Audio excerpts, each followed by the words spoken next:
Comment créer une connexion avec un autre être humain? C'est le sujet dont j'ai envie de te parler aujourd'hui, cher Proactive Rêveur, parce que on est en contact avec les autres, on est en contact avec nos frères et sœurs dans ce monde. Et j'aimerais te parler du fait de créer une connexion avec cette personne et tout simplement créer une atmosphère de partage et d'écoute envers un autre individu. Donc si ce sujet t'intéresse et que tu as envie de connaître les clés qui me permettent d'avoir une connexion et une présence quand je suis entouré d'autres personnes, reste avec moi parce que ce sera le sujet de la vidéo du jour. Donc, comment faire en fait pour vraiment créer cette connexion? Un premier élément qui m'aide, c'est la présence. À quel point je suis présent à l'autre dans ce moment, dans cet instant, quand je suis en train d'interagir avec l'autre personne. Est-ce que je suis présent à la personne ou est-ce que je suis plus dans ma tête, dans mon esprit, dans mon mental à suivre mes projections du passé et du futur? C'est également un élément important à prendre en compte parce que ça va te permettre de pouvoir en prendre conscience et de faire les ajustements nécessaires pour amener plus de présence dans tes interactions et tes relations avec les autres. J'ai remarqué les moments où je suis le plus présent quand je discute avec quelqu'un, quand j'interagis avec quelqu'un, c'est ces moments magiques justement qui font en sorte que je me sens pleinement écouter la personne. C'est différent d'entendre et d'écouter. Quand tu entends, tu n'es pas forcément présent, il y a juste du bruit. Alors quand tu écoutes, c'est que tu es présent, tu es là. Les mots traversent tes oreilles. Et ça se pratique par différentes manières, comme la méditation, comme le simple fait d'inspirer l'air au plus profond de ton ventre, ton estomac et d'expirer. Ça peut se faire d'autres manières également, de faire du sport, de bouger, tout simplement tout ce qui t'aide à te connecter dans cet instant. Et également, un deuxième point qui peut t'aider à créer une connexion avec quelqu'un, c'est de sincèrement t'intéresser à ce que l'autre te dit. C'est d'avoir cette curiosité envers l'autre. C'est d'avoir cet entrain de te demander, je me demande comment l'autre pense. Je me demande comment l'autre se sent. Qu'est-ce qu'il ressent? Qu'est-ce que la personne en face de moi ressent? Je me demande comment cette personne fonctionne. Quelle est sa réalité? Personnellement, je suis assez curieux naturellement de ce genre de choses. J'aime bien explorer, rencontrer des gens, me demander mais comment ces personnes fonctionnent, à quoi elles pensent, etc. etc. Et si tu as naturellement cet enclin à te poser ce genre de questions, ça pourra justement t'aider à être dans cette connexion et dans cette écoute parce que tu seras sincèrement intéressé par ce que l'autre a à te dire. Tu seras curieux, intéressé, tu te diras j'ai bien envie de savoir comment l'autre fonctionne.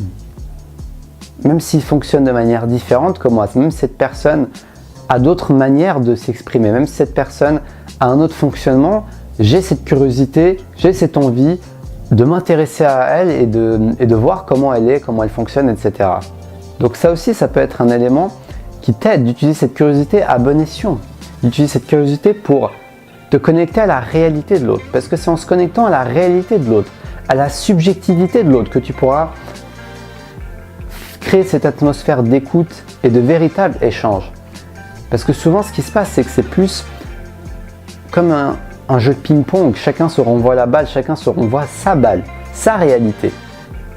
Et on ne prend pas la peine d'aller explorer la réalité de l'autre, d'aller explorer la subjectivité de l'autre, d'aller explorer le monde de l'autre personne. Et que ce soit une relation amicale, amoureuse, ou tout simplement des rencontres de ton quotidien. C'est en explorant la réalité de l'autre, pas en y passant forcément des heures, parce que certains contextes ne le permettent pas, mais tout simplement en étant curieux, même si c'est que intérieurement, de se dire, mais tiens, comment cette personne fonctionne? Dans quelle réalité est cette personne?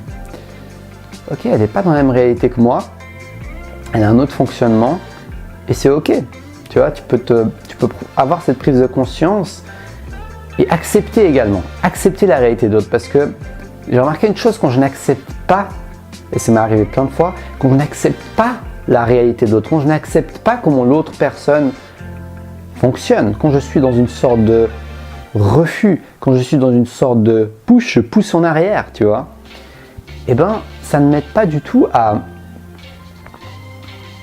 être connecté à l'autre. Donc, un truc important, c'est avant de pouvoir te connecter à l'autre, il est essentiel de te connecter à toi-même. Laisse-moi répéter ça, c'est super important. Avant de pouvoir te connecter à l'autre, c'est essentiel que tu te connectes à toi-même. Parce que c'est en te connectant à toi-même, en processant tes résistances, tout ce qui provoque des réactions émotionnelles de frustration, d'irritation, de dérangement, de rejet, que tu pourras accueillir, tu auras plus d'espace pour pouvoir accueillir l'autre pleinement. Parce qu'il y en a besoin de créer un espace pour pouvoir accueillir l'autre. S'il n'y a pas d'espace, s'il n'y a pas de place, eh bien l'autre ne pourra pas se sentir aisément accueilli dans ton environnement.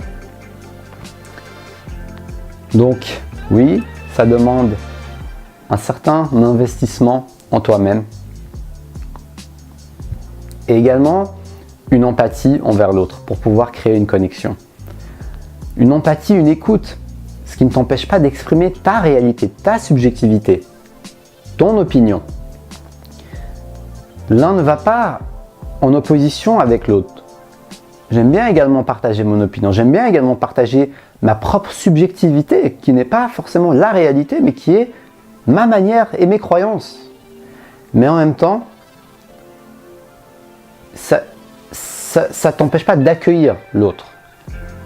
Exprimer qui tu es et accueillir l'autre sont des choses qui sont tout à fait combinables. On peut les combiner, on peut les rassembler et c'est tout à fait possible. Donc, cher Proactive Rêveur, je t'invite à un grand retour à toi-même dans cet instant.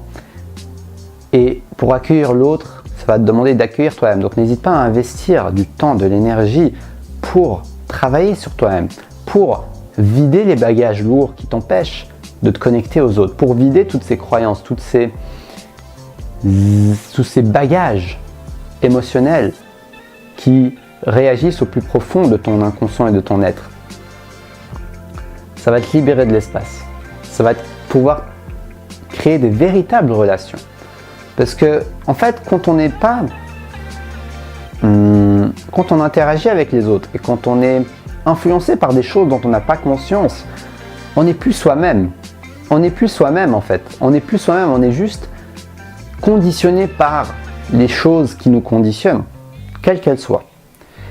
Et si tu veux vraiment créer une véritable relation, connexion avec les autres, ça demande aussi d'être soi-même, de retrouver qui on est, de se retrouver. Parce que c'est en te retrouvant pleinement que tu vas pouvoir retrouver l'autre dans un espace de présence, dans un espace de partage, dans un espace de joie, d'expression. Et moi, je trouve formidable de faire de mon mieux chaque jour pour aller de l'avant et déblayer tout ce terrain pour me permettre d'accueillir l'autre. En tout cas, c'est quelque chose qui compte pour moi dans mes objectifs, dans mon intention, dans ce que je veux émaner, dans la direction dans laquelle je veux aller. Et c'est pour ça que je te partage ça aujourd'hui chez Proactive Rêveur, parce que je pense que ça peut t'inspirer et t'aider pour la suite de ton aventure et pour toutes les belles connexions, toutes les belles rencontres que tu pourras faire avec les autres. Donc voilà, c'est tout ce que je voulais partager avec toi aujourd'hui. J'espère que cette vidéo va pouvoir t'inspirer et t'aider de quelque manière que ce soit.